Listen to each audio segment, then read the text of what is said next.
এখনও পর্যন্ত আমাদের জেলাতে কয়েকশো তৃণমূল কংগ্রেসের অফিস হয় ভাঙচুর করা হয়েছে, কিংবা লুট করা হয়েছে, কিংবা আগুন জ্বালিয়ে পুড়িয়ে দেওয়া হয়েছে। হাজারখানেক তৃণমূল কংগ্রেস কর্মীর বাড়ি আক্রান্ত হয়েছে, কারোর বাড়ি ভাঙা হয়েছে, কারোর বাড়ি লুট হয়েছে, এমনকি পঞ্চায়েত সদস্যদের বাড়িও লুট হয়েছে, প্রধানের বাড়িও লুট হয়েছে। এছাড়াও প্রতিদিন প্রতি ঘন্টায় কোথাও না কোথাও তৃণমূল কংগ্রেসের পার্টি অফিস কিংবা তৃণমূল কংগ্রেসের কর্মীরা আক্রান্ত হয়েছে।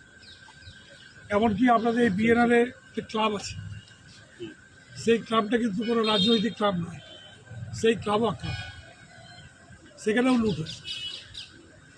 আজকে মানুষ, পশ্চিমবঙ্গের মানুষের উপরে যে অত্যাচার হচ্ছে, সেই অত্যাচারের কথাই আমরা জানাতে এসেছিলাম। আমরা পুলিশকে জানিয়েছি, আশা করব প্রশাসন পদক্ষেপ নেবেন, কিন্তু এখনও পর্যন্ত যে ধরনের পদক্ষেপ হওয়া উচিত ছিল সেই ধরনের কোনো পদক্ষেপ আমরা দেখতে পাইনি। কতজন ঘর ছাড়া, কিছু বিজেপির নেতারা ভিডিও করছেন, বলছেন যে এই ধরনের ঘটনা সমর্থন করেন না, কিন্তু কার্যক্ষেত্রে আমরা সেটা দেখতে পাচ্ছি না। যত এই ধরনের ভিডিও আমরা দেখছি তার দ্বিগুণ অত্যাচার বাড়ছে। প্রতি ঘন্টাতে কখনো কখনো আমাদের ফোনে ঘন্টায় 2, 3, 4 জায়গা থেকে খবর আসছে যে সেখানে আমাদের কর্মীরা আক্রান্ত কিংবা পার্টি অফিস লুট হয়ে গেল।